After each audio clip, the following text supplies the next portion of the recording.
नमस्कार, मैं हूं आपके साथ अंकिता पाल और आप सभी का हमर छत्तीसगढ़ में स्वागत है। रुक करते हैं खबरों की तरफ। स्वास्थ्य मंत्री श्याम बिहारी जायसवाल ने पत्रकारों से चर्चा करते हुए कहा, मैंने पहले भी कहा है कि पूरे प्रदेश के नागरिकों को कोविड से घबराने की जरूरत नहीं है। इस बार का कोविड कम क्षमता का है, ऐसी कोई घबराने वाली बात भी नहीं है। अब तक तो पूरे प्रदेश में 20 मरीज ही सामने आए हैं। जो भी मरीज इस बीमारी से पीड़ित हैं, उनके लिए अलग से बेड की व्यवस्था की गई है। छत्तीसगढ़ में आने वाले लोगों का ट्रैवल हिस्ट्री भी चेक की जा रही है। जो बीमार हैं, उस पर किसी भी हालत में गंभीर नहीं है।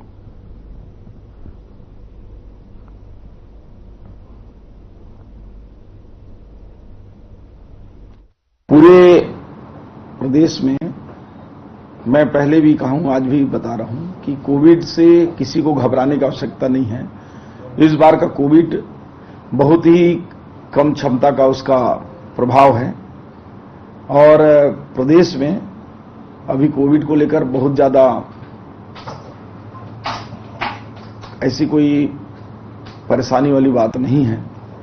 अभी पूरे प्रदेश में लगभग 20 के आसपास एक्टिव केसेस होंगे, जिसमें किसी भी मरीज की स्थिति गंभीर नहीं है। समान रूप से उनको एहतियात के रूप में सेपरेट बेडों में रखा गया है और कोई भी ऐसे मरीज जिनके लक्षण धनात्मक आते हैं या कोरोना पॉजिटिव होते हैं, उनको हम पृथक रूप से पूरे कोरोना के प्रोटोकॉल का पालन कराते हैं। परंतु छत्तीसगढ़ में किसी प्रकार की ट्रेवल हिस्ट्री या फिर अन्य ऐसे गंभीर मरीज की अभी तक प्रदेश में स्थिति नहीं है। नेकारा में घटना के बाद उसकी जांच की जा रही है। वैसे भी कालमी सर्विस का जो ठेका है उसका समय अवधि पूर्ण हो रहा है। जल्दी हम नए टेंडर जो है जारी करेंगे और उसमें कुछ टर्म कंडीशन भी ऐसे डालेंगे कि भविष्य में किसी प्रकार का भी जो विवाद की स्थिति आती है उसको संपूर्ण दायित्व जो है ठेकेदार की होगी। ऐसा कुछ उसमें हम क्लास जोड़ेंगे। देखिए, वैसे तो हमारे छत्तीसगढ़ के 99% जगहों पर एम्बुलेंस आज की स्थिति में पहुंच सकते हैं और बारिश में भी ऐसा कोई क्षेत्र नहीं है जहां तक पुल की वजह से या सड़क की वजह से न पहुंचे। कोई ऐसे मजरे टोले हैं जहां नहीं पहुंच सकते। तो अभी जन मन योजना के तहत जो है प्रधानमंत्री जी पूरे मोहल्ले मोहल्ले तक सड़क की स्वीकृति दी है और छत्तीसगढ़ इसमें पूरे देश का लगभग 50% काम सिर्फ छत्तीसगढ़ में चल रहे हैं। तो निश्चित रूप से इसका तो लॉन्ग टर्म प्लान है, परंतु हेल्थ डिपार्टमेंट इसके लिए पर्याप्त वहां दवाइयों का स्टॉक ऐसे क्षेत्रों में रख रखे हैं और हमारे हर क्षेत्र में वहां हेल्थ वर्कर हैं, जिससे कि उनको दवाइयां और जो महत्वपूर्ण चीजें हैं वो सारा उपलब्ध हो सके, उसकी सारी तैयारी करें। देखिए, प्रदेश में कई कार्य हैं, कई चाहे निर्माण का बिल्डिंग वर्क हो या फिर लैब हो या भवन हो, कई प्रदेश में हजारों करोड़ के ठेके चल रहे हैं। अब वो तो सभी ठेकों के बारे में बताया जाना संभव नहीं है, परंतु समय सीमा में अगर कोई नहीं बनाएगा तो उनके पैसे काटने के भी प्रावधान है और विभाग उस पर करती है।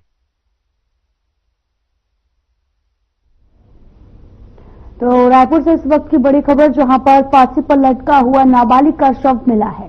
भाटा गांव से पेड़ में लटकी हुई पेड़ से एक लाश मिली है। लाश मिलने से इलाके में सनसनी फैल गई है। मौके पर नहीं पहुंची पुलिस और सरपंच माना थाना क्षेत्र का ये पूरा मामला बताया जा रहा है। तो बड़ी खबर आपको बता रहे हैं इस वक्त, जहां पर पेड़ से लटका हुआ शव बरामद किया गया और ये पूरा मामला रायपुर से सामने आया, जहां पर फांसी पर लटका मिला नाबालिग का शव। भाटा गांव में पेड़ से लटकी हुई मिली थी लाश मिलने से इलाके में सनसनी फैल गई। तस्वीरें भी आपको दिखा रहे हैं जो कि रायपुर से हैं, जहां पर फांसी से लटका हुआ नाबालिग का शव मिला है और इसके बाद जांच पड़ताल भी जारी है। पूरा यह जो मामला है वो माना क्षेत्र का बताया जा रहा है। तो वहीं बीजापुर जिले के कांग्रेस विधायक विक्रम शाह मंडावी ने युक्तियुक्तकरण को लेकर प्रेस कॉन्फ्रेंस की है। उन्होंने कहा कि सरकार की युक्तियुक्तकरण नीति के कारण शिक्षकों की भर्तियां बंद होने की कगार पर है, जिससे शिक्षा व्यवस्था प्रभावित भी हो रही है। और विधायक मंडावी ने सरकार से मांग की है कि वह युक्तियुक्तकरण की प्रक्रिया में सुधार करें और साथ ही उन्होंने ये भी आगे कहा कि बीजेपी सरकार 10,463 स्कूलों को बंद करने की तैयारी में है। नौकरियां और स्कूली बच्चों को मजबूत शिक्षा से वंचित करने के लिए सरकार विषयवार शिक्षक को घटाकर अब 100 बच्चों में 3 शिक्षक रह रही है।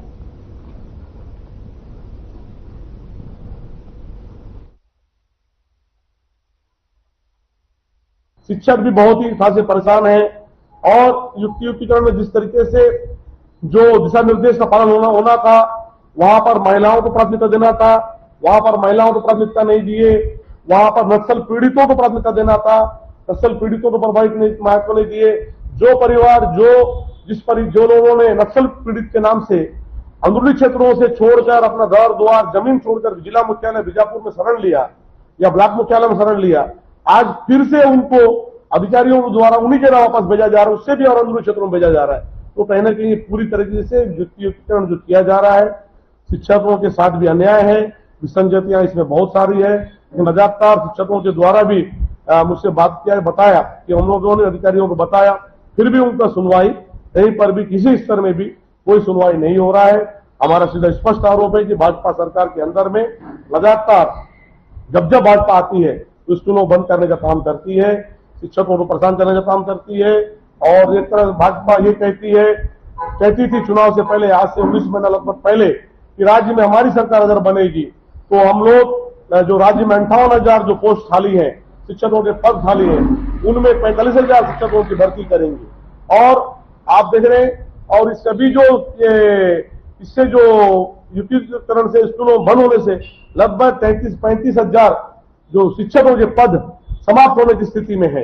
आप देखिए, भाजपा एक तरफ कहती थी चुनाव से पहले 58,000 पद खाली है राज्य में, दूसरी ओर कहती थी कि हम सरकार बनने पर हम 45,000 स्कूलों को बंद करेंगे, 45,000 शिक्षकों की भर्ती करेंगे और 35,000 की भर्ती करेंगे।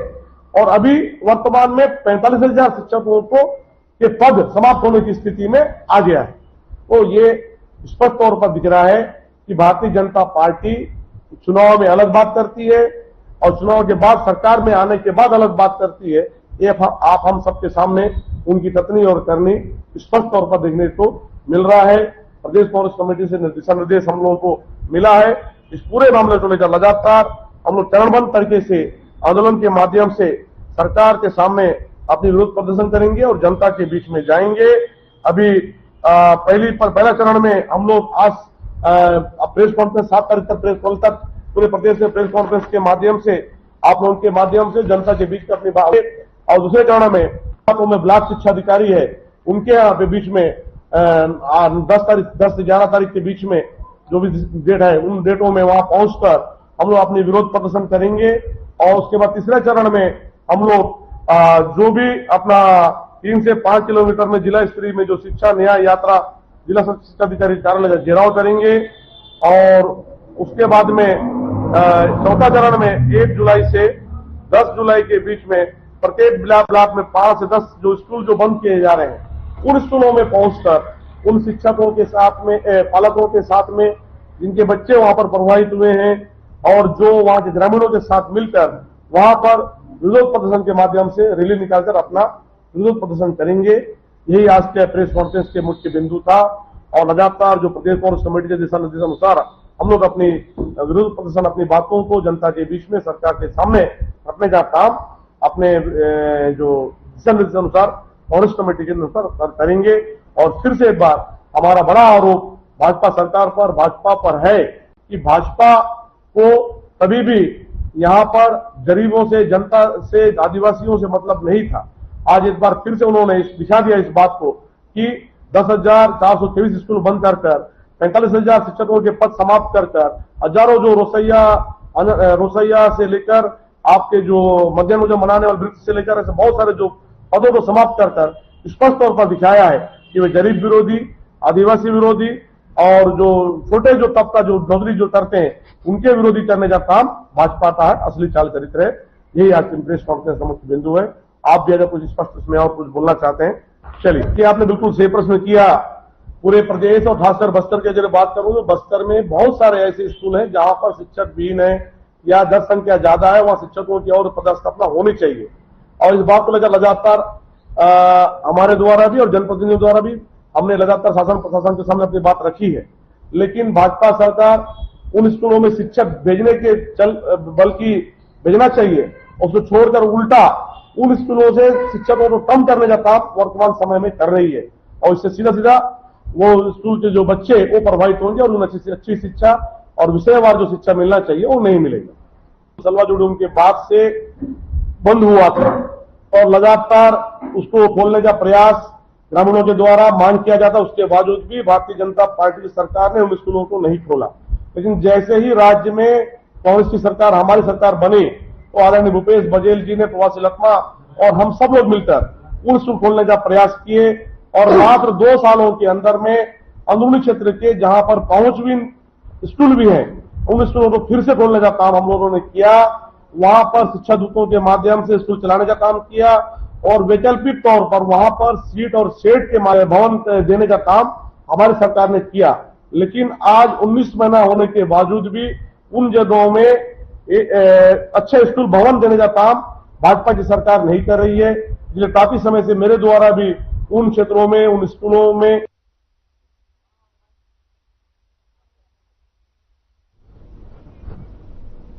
तो वहीं युक्तियुक्तकरण को लेकर रायपुर के जिला कलेक्टर गौरव सिंह ने पत्रकारों से चर्चा कर बताया कि युक्तियुक्तकरण के जरिए सिर्फ उन स्कूलों का समायोजन किया जा रहा है जिसमें छात्रों की संख्या कम है।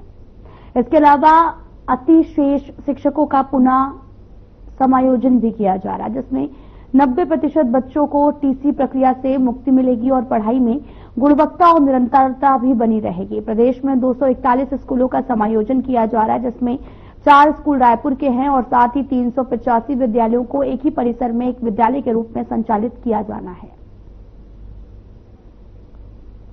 राज्य में शिक्षा व्यवस्था को बेहतर एवं समावेशी बनाने के लिए शालाओं और शिक्षकों का युक्तियुक्तीकरण किया जा रहा है। नगरीय इलाकों में छात्रों की तुलना में अधिक शिक्षक पदस्थ हैं, जबकि ग्रामीण एवं दूरस्थ अंचलों में शालाओं की स्थिति इसके विपरीत थी। इसीलिए जहां पर शिक्षकों की कमी है और जिसके कारण शैक्षिक गतिविधियां प्रभावित हो रही हैं, और उसका कारण है कि उसी कारण से छात्र छात्राओं का परिणाम भी प्रभावित होता है। इसी स्थिति को सुधारने के उद्देश्य से प्रदेश सरकार द्वारा युक्तियुक्तीकरण का कदम उठाया गया है। इससे जिन शालाओं में शिक्षक की जरूरत है वहां शिक्षक उपलब्ध होंगे। ग्रामीण क्षेत्रों में गणित, रसायन, भौतिकी और जीव विज्ञान जैसे विषयों के विषय विशेषज्ञ उपलब्ध होंगे। बच्चों को अच्छी शिक्षा, बेहतर शैक्षणिक वातावरण और बेहतर सुविधाएं मिलेंगी। कुल मिलाकर युक्तियुक्तीकरण के माध्यम से छात्र शिक्षक अनुपात स्कूलों में संतुलित हो या सुनिश्चित किया जा रहा है। शिक्षा का अधिकार अधिनियम 2009 और राष्ट्रीय शिक्षा नीति 2020 के दिशा निर्देशों के अनुरूप शिक्षकों और शालाओं का युक्तियुक्तीकरण किया जा रहा है। सिर्फ उन्हीं स्कूलों का समायोजन किया जा रहा है जिनमें छात्रों की संख्या बहुत कम है और पास में बेहतर विकल्प मौजूद ही हैं। एक ही परिसर में स्थित विद्यालयों को समाहित कर क्लस्टर मॉडल विकसित किया जा रहा है। अतिशेष शिक्षकों को का पुनः समायोजन कर एकल शिक्षकीय और शिक्षक विहीन विद्यालयों में पदस्थापना की जा रही है। युक्तियुक्तीकरण का सबसे बड़ा जो लाभ होगा वो ये होगा कि 90% बच्चों को बार बार जो एडमिशन और टीसी वाली प्रक्रिया है उससे भी मुक्ति मिलेगी और बच्चों की पढ़ाई में गुणवत्ता के साथ निरंतरता बनी रहेगी। पूरे राज्य में केवल 241 स्कूलों का समायोजन किया जा रहा है, जिसमें से रायपुर जिले में 4 शालाओं का समायोजन किया गया है, एक अभनपुर का है और 3 रायपुर नगर के हैं। ग्रामीण क्षेत्र में जहां वो स्कूल जो जिनके अगल बगल 1 किलोमीटर की परिधि में दूसरा स्कूल था और बच्चों की संख्या 10 से कम थी।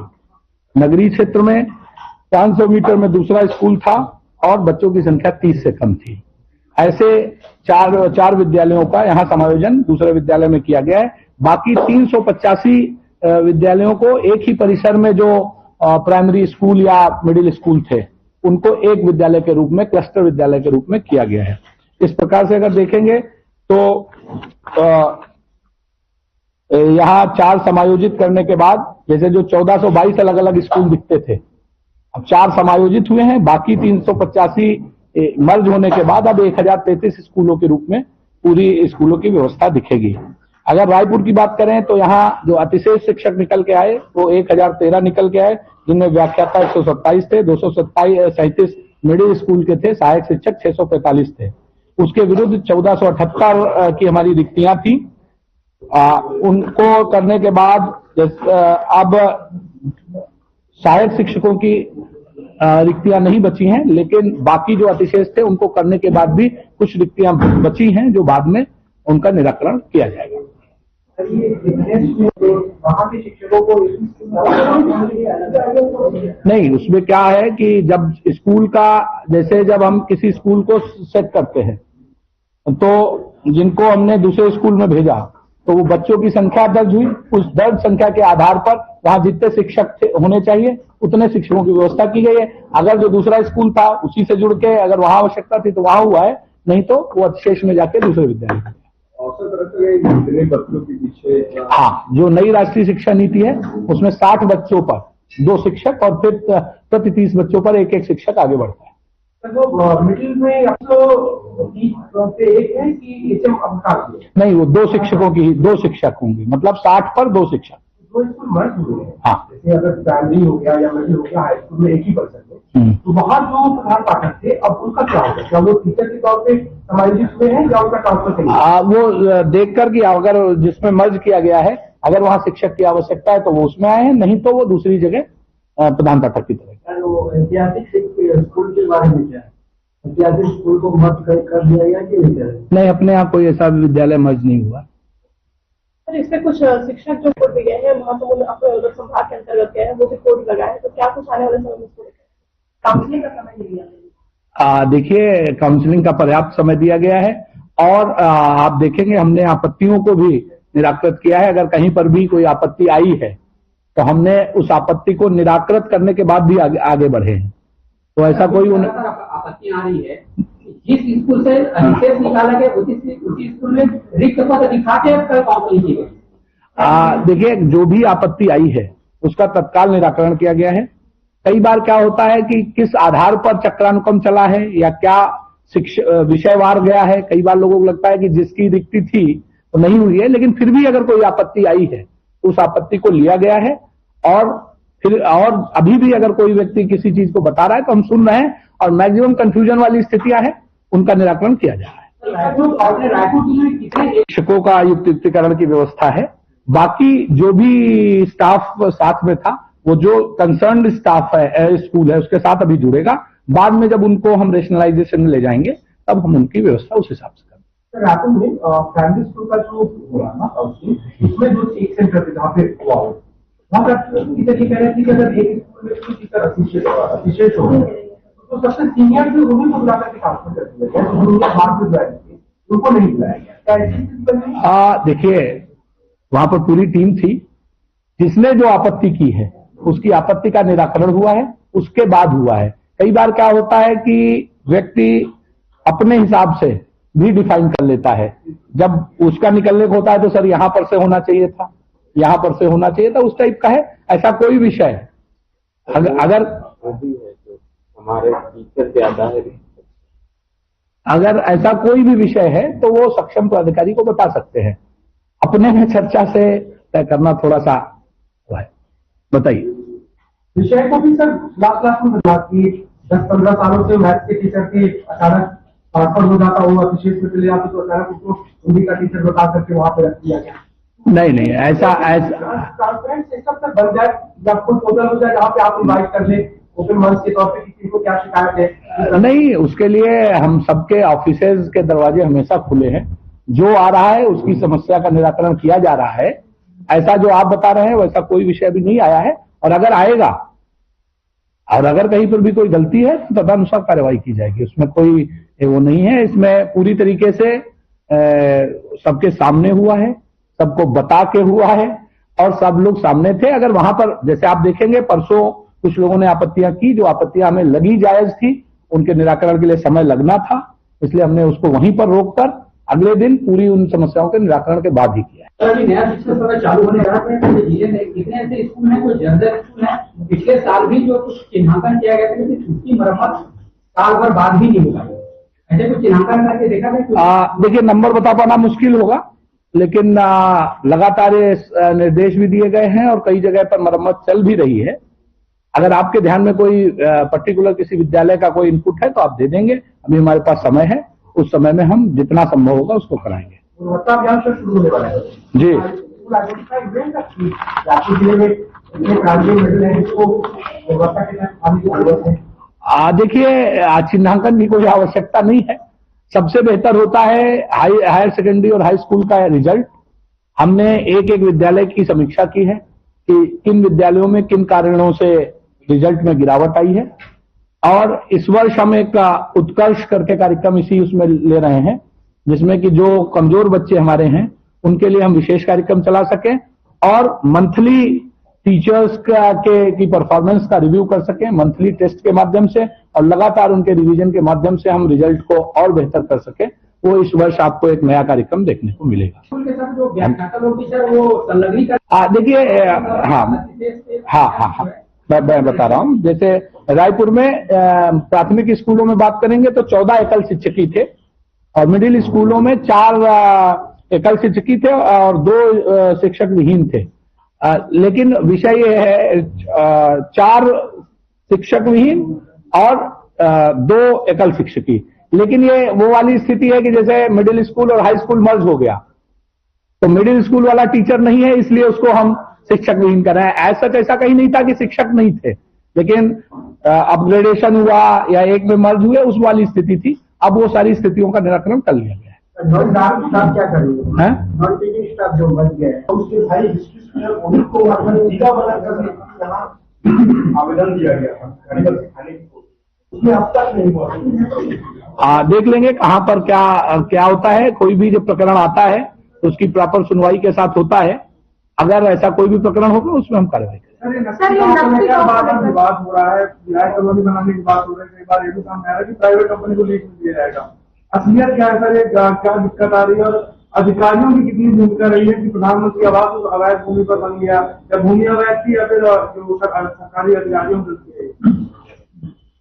देखिए, जो ये विषय है इसमें हम लोगों ने नियमानुसार जो शासन के नियम है उनके अनुसार कार्रवाई की गई है।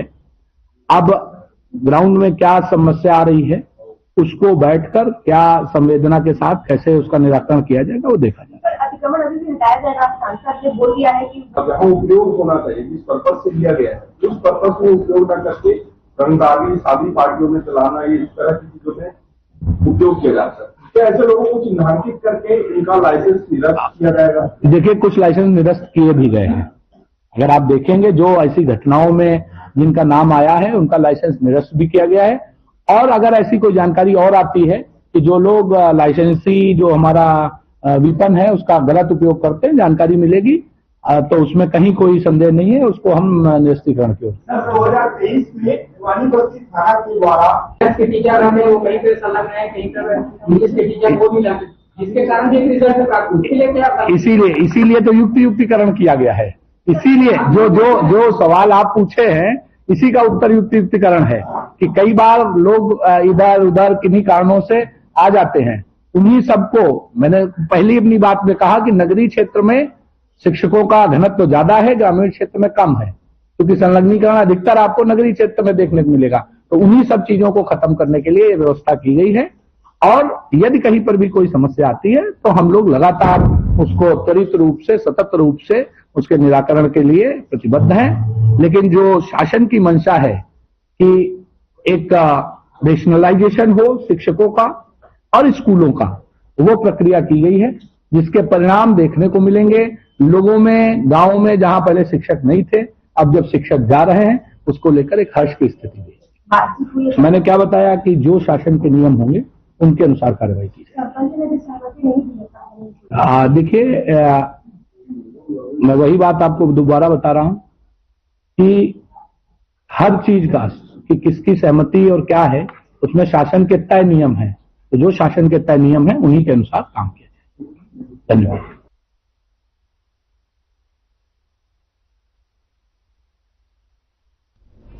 फिलहाल बुलेटिन में इतना ही। नमस्कार।